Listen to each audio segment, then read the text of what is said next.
Hey everyone, twelfth standard के बच्चों या फिर 11th के स्टूडेंट्स जो अभी 12th में जाओगे या जा चुके हो ऑलरेडी, आपकी एग्जाम्स 11th स्टैंडर्ड की अगर खत्म हो गई हैं तो कमेंट में जरूर लिख देना कि कंप्लीटेड, ऐसे करके लिख देना। एंड नाउ जो भी स्टूडेंट्स हैं सीईटी का प्रिपरेशन करेंगे along with your HSC board exam preparation, दोनों को साथ में बैलेंस किस तरीके से किया जाए, एक आइडियल स्ट्रैटेजी क्या होनी चाहिए, रोड मैप क्या होना चाहिए, डेली एमसीक्यूज कितने आपको प्रैक्टिस करने चाहिए ताकि आपका बेस्ट से बेस्ट रिजल्ट आप लेके आ सको आपके सीईटी एग्जाम और एचएससी बोर्ड एग्जाम के अंदर, दोनों के अंदर।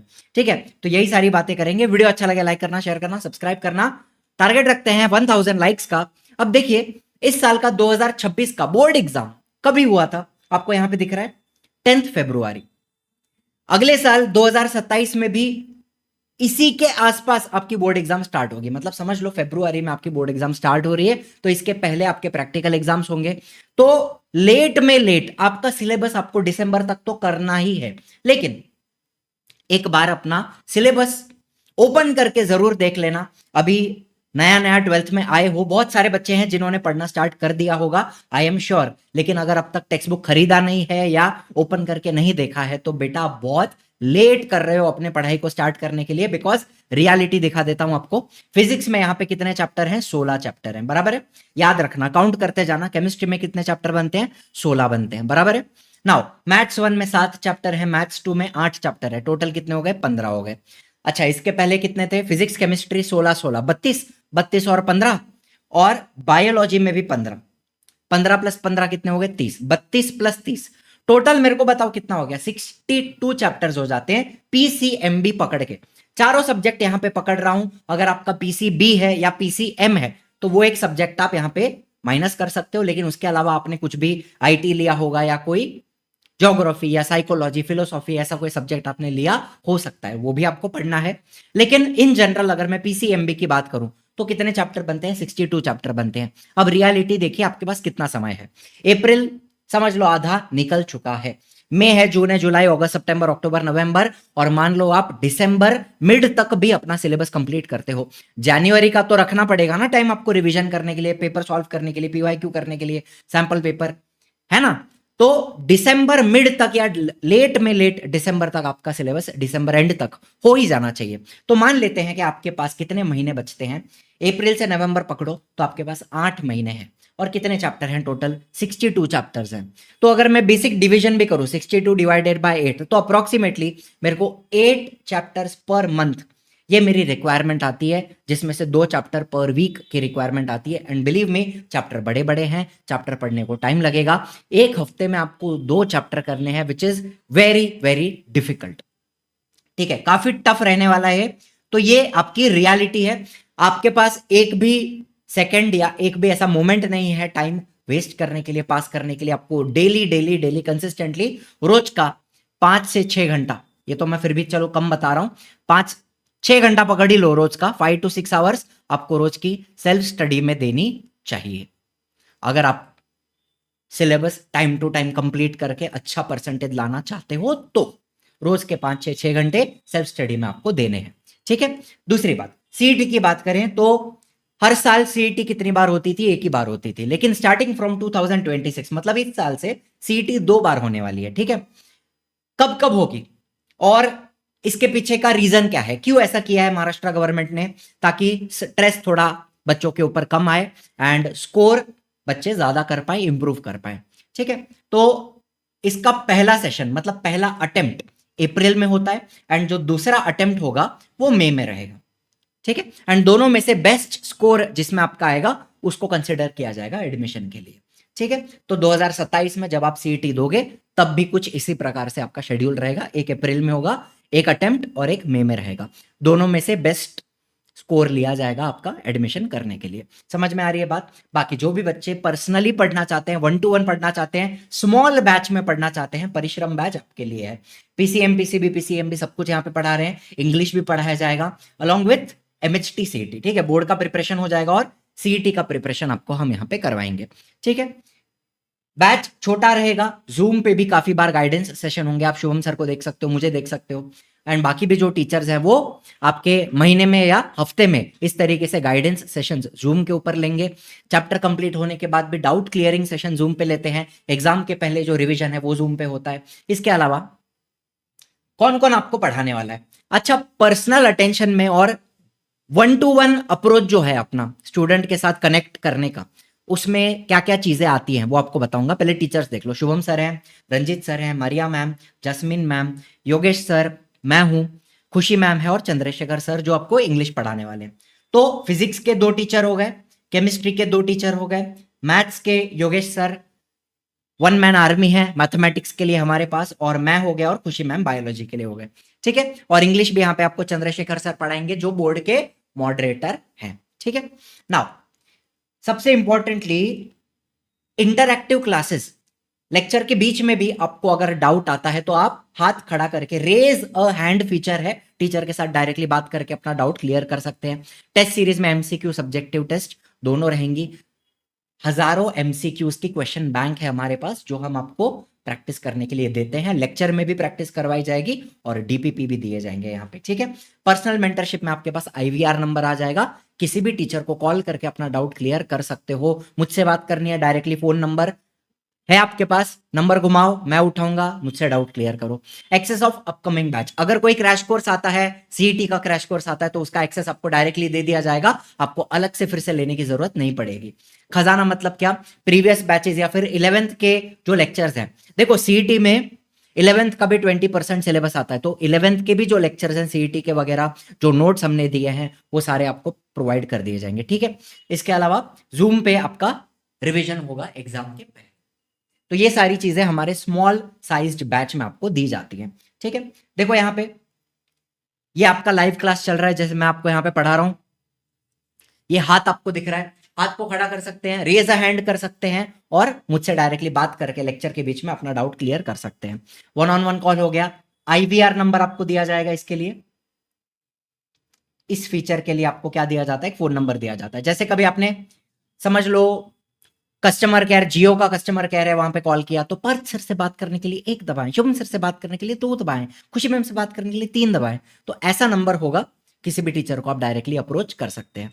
ठीक है, डाउट क्लियरिंग सेशन अपने जूम पे होते हैं इस तरीके से।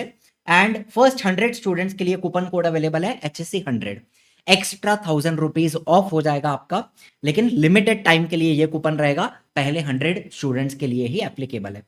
ठीक है, तो जो भी बच्चे बैच में इंक्वायरी करना चाहते हैं, बैच के रिगार्डिंग इंक्वायरी करना चाहते हैं, तो ये दोनों नंबर है हमारे एजुकेशनल काउंसलर के, डायरेक्टली आप कॉल करके कुछ भी आपको डाउट है, कुछ भी पूछना है तो बेझिझक कॉल कर सकते हैं। अब देखिए, जहां तक सीईटी की बात है, देखो एचएससी एग्जाम के लिए तो आपको क्या करना है वो मैंने इन जनरल बताया कि हफ्ते का 2 चैप्टर आपको पढ़ना पड़ेगा कहीं ना कहीं, कैसे ना कैसे। एंड उसका भी पढ़ने का क्या तरीका होता है, पहले क्या करना है बाद में क्या करना है, वो भी आपको मैं क्लियर कर दूंगा, चिंता मत करो।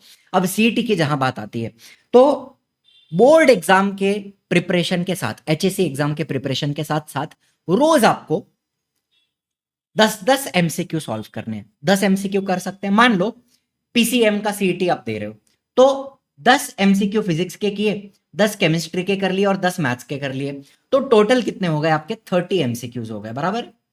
ये मैं डेली बात कर रहा हूं, डेली अपने 30 एमसीक्यू कर लिए पीसीएम के। वैसे ही यहां पर भी पीसीबी की बात करें तो यहां पर भी 10-10-10 हो गए, टोटल कितने हो गए? 30 एमसीक्यू हो गए। चलो, अब आपका अटेम्प्ट जो रहेगा, पहला अटेम्प्ट अप्रैल में है, अभी उसको पूरा 1 साल है, मतलब 365 डेज में पकड़ के चलता हूं। चलो, तो 30 इंटू अगर 365 किया जाए तो कितने एमसीक्यू आप कर सकते हो? मुझे एक बात बता देना, आप कमेंट में बता कि रोज के अगर आप 30 एमसीक्यूज करते हो तो 365 डेज में कितने एमसीक्यूज आपके प्रैक्टिस करके हो जाएंगे, इफ यू मेंटेन कंसिस्टेंसी। दूसरी बात, एमसीक्यू सिर्फ करने के लिए नहीं करना है, एमसीक्यू के सारे ऑप्शंस, उसमें से सही कौन सा है और गलत ऑप्शन कौन से गलत हैं और वो क्यों गलत हैं, मतलब हर एक क्वेश्चन की डीप अंडरस्टैंडिंग हमें चाहिए। सिर्फ आंसर देख लिया, करेक्ट आंसर कौन सा था और आगे बढ़ दिया, ऐसा नहीं। हर एक क्वेश्चन का कंसेप्ट अपने को समझ में आना चाहिए, तब जाके वो एमसीक्यू करना मतलब का बनता है। भले आपने 10 एमसीक्यू किए, 1 घंटा लगा, 10 एमसीक्यू को 1 घंटा लगा, लेकिन हर एक एमसीक्यू का डीप अंडरस्टैंडिंग आपको आया, कंसेप्ट की क्लैरिटी आपको आई, ये बहुत जरूरी है। समझ में आ रही है मेरी बात? चलो ये कमेंट में बताना मुझे, ठीक है? इतना बड़ा कैलकुलेशन मुझे आता नहीं है, आप लोग कमेंट में बताना 30 एमसीक्यूज इंटू 365 कितने होते हैं। चलिए अब इन जनरल आपको स्ट्रैटेजी क्या फॉलो करनी है? अंडरस्टैंडिंग, टेक्स्ट बुक को समझना जरूरी है। इसके लिए लाइव लेक्चर हो गया, लाइव लेक्चर देखो, या आप रिकॉर्डेड लेक्चर देखना चाहते हो, परिश्रम बैच में जो लेक्चर होंगे लाइव होने के बाद वो रिकॉर्डेड भी आपको मिल जाएंगे, बाद में भी आप देख सकते हैं, रिवीजन के लिए भी देख सकते हैं, ठीक है? तो पहले कंसेप्ट का समझना, अंडरस्टैंडिंग लेना, टेक्स्ट बुक को समझना, और समझने के बाद तुरंत उसके हैंड रिटन नोट्स खुद के, ऐसा नहीं कि टीचर ने डायरेक्टली नोट्स दे दिया आपने उसमें से पढ़ा, नहीं, खुद के बनाओ, खुद के हैंड रिटन नोट्स आप लोग बनाओगे। हर बच्चे को यह रेस्पॉन्सिबिलिटी लेनी है खुद के नोट्स बनाने की। सुंदर नोट्स बनाने की जरूरत नहीं है, स्केच पेन ले लिया, अलग अलग कलर के पेंसिल ले लिए, ठीक है? रंगोली नहीं निकालनी है हमें, सिंपल नोट्स होंगे तो भी चलेगा, लेकिन खुद के बनाए हुए होने चाहिए जो आपको समझ में आए, एंड वो आपका बेस्ट फ्रेंड बनेगा रिवीजन करने के लिए, ठीक है?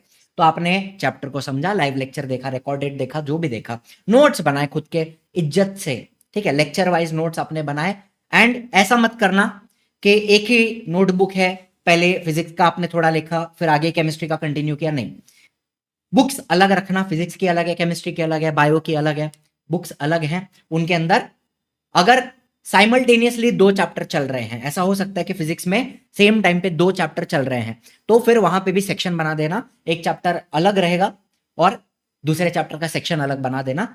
नोट्स चैप्टर्स के भी मिक्स होने नहीं चाहिए, पूरे चैप्टर के नोट्स एक साथ आपके पास होने चाहिए, ठीक है?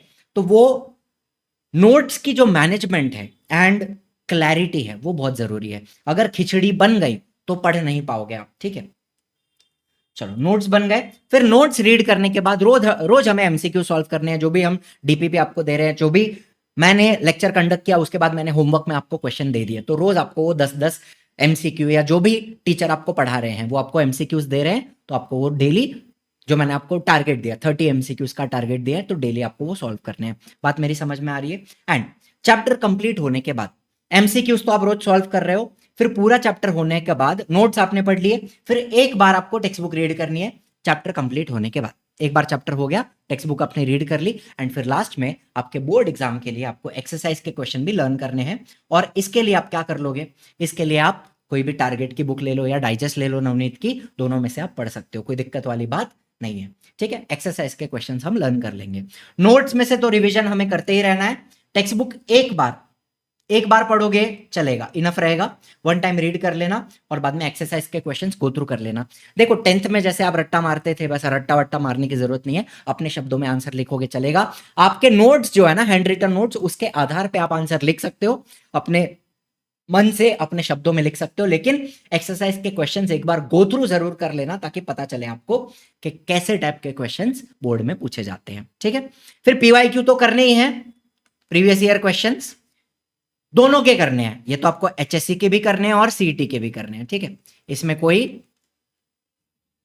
शक और संशय वाली बात है ही नहीं, एचएससी और सीईटी दोनों के पीवाईक्यूज आपको करने हैं, और इसका पूरा सुविधा आपको मैं करके दे दूंगा। आने वाले समय में धीरे धीरे पीवाईक्यूज भी आपको प्रोवाइड किए जाएंगे, सब कुछ आपको इजी लर्निंग एप्लीकेशन के ऊपर प्रोवाइड किया जाएगा, ठीक है? एंड लास्ट एक चीज बताऊंगा, रिविजन करने के लिए सिर्फ पढ़कर आप साइंस नहीं कर पाओगे, आपको लिखना पड़ेगा हर चीज, भले वो बायो हो, भले फिजिक्स हो, केमिस्ट्री हो, मैथमेटिक्स हो, कुछ भी हो, लिख कर प्रैक्टिस करनी है, लिख कर रिविजन करना है। कैसे करना है? फाइनमैन टेक्निक, सिंपल टेक्निक होती है। रिचर्ड फाइनमैन बहुत ही उम्दा फिजिसिस्ट थे उस समय के, आज से काफी सालों पहले की बात है, उन्होंने एक सिंपल टेक्निक बताई थी रिविजन करने के लिए। आपको क्या करना है, एक अलग से नोटबुक ले लेना, ठीक है? एक सेपरेट नोटबुक रखना, रिविजन नोटबुक, थोड़ी रफ नोटबुक जैसी आपकी होगी, लेकिन मान लो आपने रात में कुछ रिवाइज किया अपने नोट से, तो सुबह उठकर आप क्या करोगे, एक ब्लैंक पेज ले लो, ब्लैंक पेज जिसके ऊपर कुछ भी नहीं लिखा है, एंड जो भी टॉपिक आपने पढ़ा, जैसे रात में आपने समझ लो रिप्रोडक्शन इन प्लांट पढ़ा हुआ है, तो सुबह ब्लैंक पेज पे जो जो आपको याद आ रहा है, पॉइंट नंबर पॉइंट पॉइंट करके बनाते बनाते बनाते, जैसे जैसे आपको जो जो याद आ रहा है, भले वो फ्लो चार्ट के फॉर्म में आप लिखो या कीवर्ड्स के फॉर्मेट में लिखो, है ना, या फिर पॉइंट वाइज लिखो, जैसे भी आपको लिखना है, जो भी आपको याद आ रहा है उसको सिर्फ आपको पेज पे उतारते जाना है। एंड जहां पे आप अटक जाओगे, अरे ये मेरे को याद नहीं आ रहा है, तब आपने नोट्स ओपन करके रिवाइज करना है और फिर से आपको राइटिंग कंटिन्यू करनी है। तो इस तरीके से रोज अगर सुबह सुबह उठ के फ्रेश, बता रहा हूं आपको, रात को जो पढ़ा है सुबह उठ के फ्रेश ब्लैंक पेज पे लिखने बैठोगे तो गजब का आपका रिवीजन होने वाला है। ठीक है, इसको कहते हैं फाइनमेंट टेक्निक। जो भी आपको याद आ रहा है, जैसे भी याद आ रहा है, उस टॉपिक के बारे में लिखते जाओ, लिखते जाओ, लिखते जाओ, लिखते जाओ। जो भी आपको याद आ रहा है, टीचर ने पढ़ाया हुआ या टेक्स्ट बुक में लिखा हुआ या नोट्स में लिखा हुआ, लिखते जाओ बिंदास।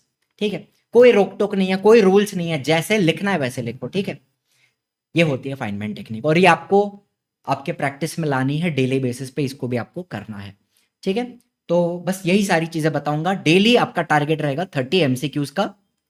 ठीक है, एंड जो मैंने बेसिक स्ट्रैटेजी बताई वो आपने फॉलो करते रहनी है। नोट्स आपने खुद के बनाने हैं, हैंड रिटन नोट्स, उसमें से रिवाइज करना है, रोज के 30 एमसीक्यूज करने हैं। एमसीक्यूज के लिए भी आप बुक ले सकते हो, या परिश्रम बैच में हम प्रोवाइड करेंगे आपको, सारे एमसीक्यूज प्रोवाइड किए जाएंगे आपको। ठीक है, चलिए, thank you so much for watching, I will see you in the next one. Bye bye, जय हिंद, जय महाराष्ट्र।